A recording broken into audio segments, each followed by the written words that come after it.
Parul university के placements का कोई रिप्लेसमेंट नहीं, इसलिए टॉप कंपनीज की फर्स्ट चॉइस। आप तो समझ ही गए होंगे। Join Parul university, Vadodara, Gujarat.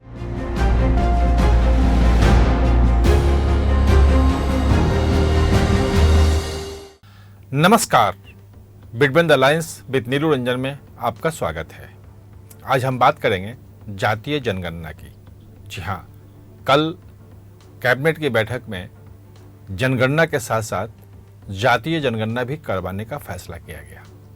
यानी कि देश में जो जातियां हैं उन सभी जातियों की गणना की जाएगी। सामान्य तौर पे जब हम इसकी बात करते हैं तो हमें इसे ओबीसी पॉलिटिक्स से जोड़ के देखते हैं, क्योंकि ये कहा जाता है कि ओबीसी जातियों की संख्या जो है वो देश में बहुत ज़्यादा है। उनकी पॉपुलेशन जो 1931 की जो जनगणना हुई थी, जातीय जनगणना हुई थी, उसमें जो 52% कहा गया था उससे कहीं ज़्यादा है ओबीसी की जातियाँ। हो सकता है कि वो 65% हो, 70% हो, अनुमान लगाए जाते हैं। और अलग अलग सर्वे अलग राज्यों ने करवाया है और उस सर्वे के आधार पे उन जातियों की संख्या का दावा करते हैं। लेकिन वो जो तमाम सर्वे हैं उस पर सवाल भी उठते रहते हैं कि कुछ जातियों को बढ़ा के दिखाया जाता है, कुछ को कम को दिखाया जाता है। वो तमाम संदेह घेरे में रहते हैं।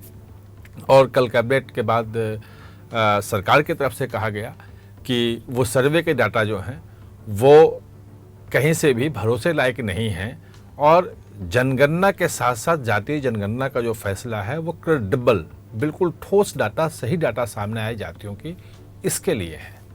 लेकिन इसका साइड इफेक्ट लोगों ने नहीं देखा। कल साइड इफेक्ट ये है कि जब हिंदुओं की जाति गिनी जाएगी तो मुसलमानों की भी जातियां गिनी जाएंगी कि उनमें कौन कौन सी जाति है, किस जाति की कितनी संख्या है, उन जातियों की आर्थिक, सामाजिक, शैक्षणिक स्थिति क्या है।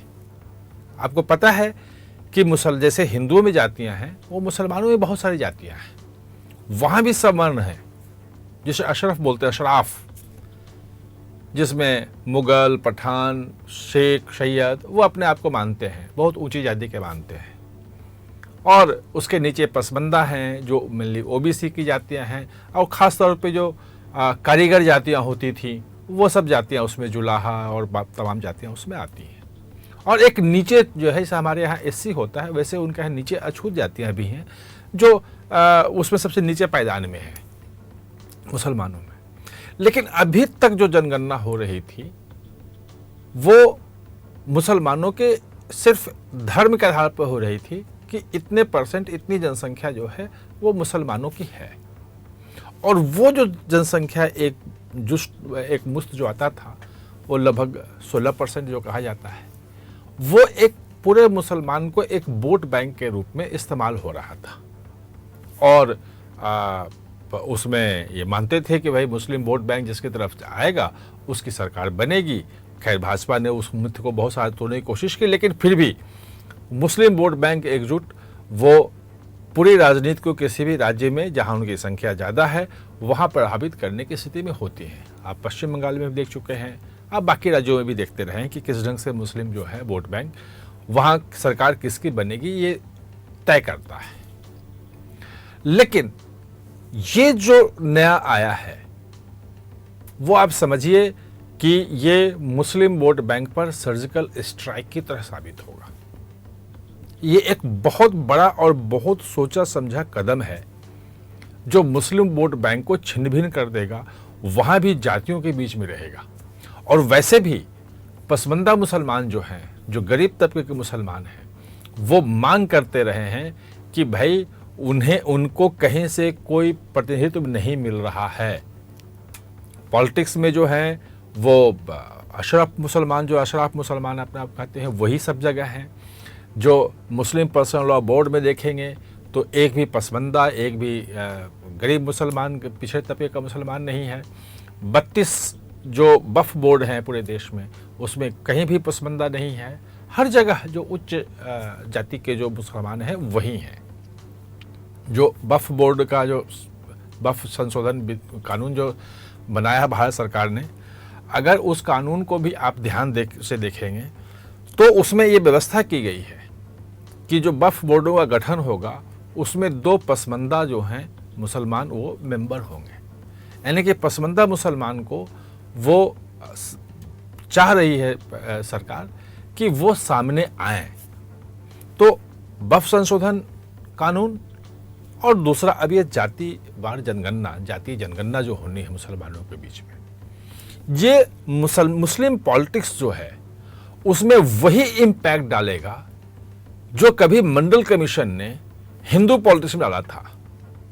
आपको पता है कि 1980 के बाद जो मंडल कमीशन आया, उसकी रिपोर्ट आई, और उसी के बाद जो पिछड़ी जातियां हैं उसके बड़े बड़े नेता, जो भी आप जितने भी मुलायम सिंह यादव को देखें, लालू यादव को देखें, नीतीश कुमार को देखें, और बाकी पूरे देश में हर जगह, देवगौड़ा भी उसी में आते हैं, बाकी जहां भी आप देखेंगे हर जगह एक पिछड़ा तबका का जो लोग था, पिछड़े वर्ग के लोग थे, कोई संख्या उनकी ज़्यादा थी, एक नया नेतृत्व सामने आया और भारत ने एक नए समाज को, ओबीसी की पॉलिटिक्स जो है बिल्कुल खुल के सामने आ गई। मुस्लिम समाज में वो नहीं था। वहाँ भी अगर आप देखेंगे विधायक, एमपी या जितने भी पॉलिटिकल रिप्रेजेंटेटिव हैं मुस्लिम समाज में, वो सब लगभग उच्च जातियों से आते हैं, नीचे वालों का कहीं कोई प्रतिनिधित्व उस ढंग से नहीं था।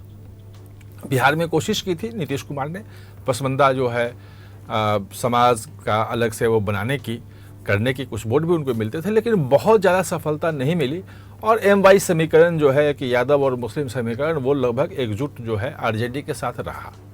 और वैसे मुस्लिम जो है या तो कभी उत्तर प्रदेश में मायावती के साथ पूरा वोट बैंक, या फिर समाजवादी पार्टी के साथ, और अभी खासतौर पर समाजवादी पार्टी के साथ ज़्यादा दिख रहा है। अब वो मुस्लिम जो वोट बैंक एकजुट है, उसमें पता चलेगा कि किस जाति की कितनी संख्या है, और अगर वो संख्या पता चली तो वो जाति कहेगी कि भाई मेरा MP क्यों नहीं, हम आपको क्यों दें वोट। अगर वोट ही देना है तो उस जाति के व्यक्ति को उम्मीदवार बनाई कोई पार्टी, तो उसको वो वोट देंगे, सिर्फ मुसलमान होने के नाते वोट नहीं देंगे। जैसे हिंदुओं में अगर अपनी जाति का कोई देना होता है तो उसको देते हैं, सिर्फ हिंदू के लिए वोट नहीं करते हैं। तो ये जो पूरी की पूरी मुस्लिम वोट बैंक है, उस पे एक बड़ा प्रहार है। और OBC का जो वोट बैंक था, आपने देखा कि 80 और 90 के दशक में पूरा का पूरा वो चलता रहा, लेकिन 2005 में नीतीश कुमार, चूंकि लालू यादव OBC की पॉलिटिक्स के, नीतीश कुमार भी उनके साथ थे, जब अलग हुए तो उन्होंने एक नई पॉलिटिक्स की, एक्सट्रीमली बैकवर्ड क्लास, यानी कि जो बैकवर्ड है उसमें एक बड़ा हिस्सा उन्होंने निकाला जो ज़्यादा बैकवर्ड है, और उसका पॉपुलेशन लगभग 36% है बिहार में। और उसके बाद से नीतीश कुमार कभी हारे नहीं है। लोग नीतीश कुमार को कहते हैं कि वो बदलू हैं, कभी ये हैं, RJD उनको बदलू नाम दे दिया, लेकिन वो कहने की बात है। वो RJD भी चाहती है कि BJP, वो नीतीश कुमार हमारे साथ आ जाएं, और BJP भी चाहती है कि नीतीश कुमार हमारे साथ आ जाएं, और मुख्यमंत्री नीतीश कुमार ही रहते हैं। सरकार में जो भी साथ हो, लेकिन मुख्यमंत्री नीतीश कुमार ही होते हैं। ये उनके EBC को जो अलग करके एक वोट बैंक के रूप में इकट्ठा किया, उसका कमाल है। यानी कि OBC वोट बैंक भी उसमें टूटा।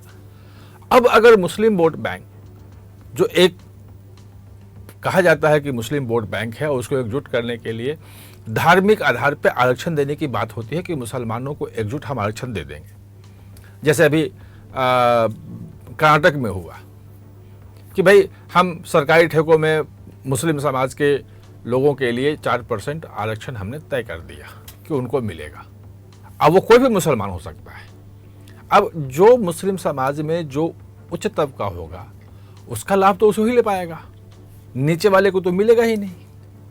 अब अगर संख्या निचले वाले मुसलमान की ज्यादा है जिसकी, तो वो मांग करेगा कि हमें चाहिए, और वो देना पड़ेगा।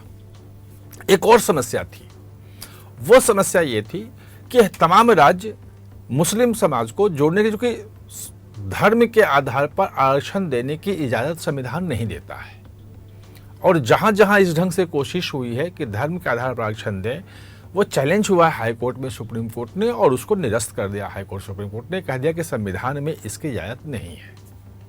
तो एक नया रास्ता निकाला गया कि किसी भी जाति को सर्वे करवाते हैं स्टेट में कि भाई ये कौन सा पिछड़ा है, क्या है, और जातियों को वो सीधे सीधे कहते हैं कि ये जाति जो है OBC में आती है, और OBC में उसको आरक्षण दिया जाता है।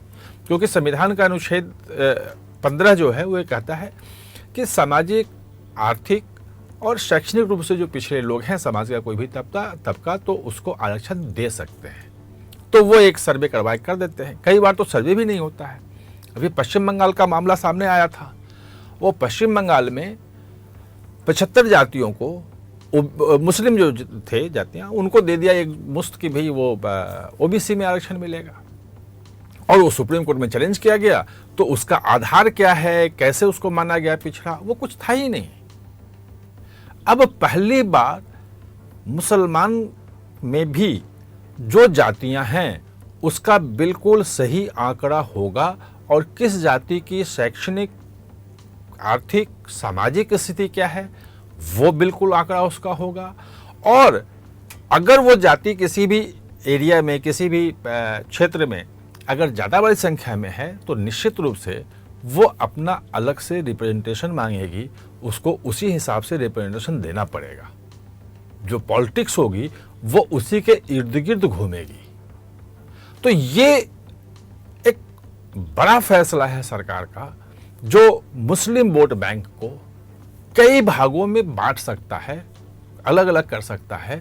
जो अभी तक एकजुट मुस्लिम वोट बैंक कुछ पार्टियों को जो जाता था, और कुछ पार्टियां उसको हासिल करने के लिए जो तमाम तरह की कोशिशें करती थी, अब शायद नए सिरे से मुस्लिम वोट बैंक के लिए और मुस्लिम वोटों के लिए कह लें कि राजनीति करनी पड़ेगी। और बीजेपी ने दो चीज़ें, एक तो वक्फ संशोधन कानून लाके, और अब एक जाति जनगणना करवा के, जो मुस्लिम वोट बैंक एकजुट और जो कहा जाता है कि भाजपा के बिल्कुल हमेशा खिलाफ जाता था, वो उसको उसने इस बार तोड़ने की, अलग अलग करने की कोशिश की है। आप हमारे साथ चर्चा में जुड़े, इसके लिए बहुत बहुत धन्यवाद।